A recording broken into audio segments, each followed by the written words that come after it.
elдің атынан, жұрттың атынан мен саған мұндай сөздерді айтқым келді.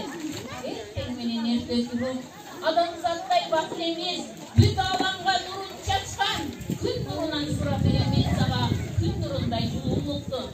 Түнкісін бүт алаңды жарыққан, асмандағы ай нұрынан сұрап берем мен саған, айдай болған сұлулықты. Қырғызымның тауларына көкпелген, миң жыл жашаған арчалардан сұрап берем мен саған, солуас көңілді. Мына бүгін біз ушул ақтың бар елі, сот дайрасын елінде жашап жатақ екенбіз. Мен сот дайрасынан барып сұрап келдім, ағып түбін өмірді.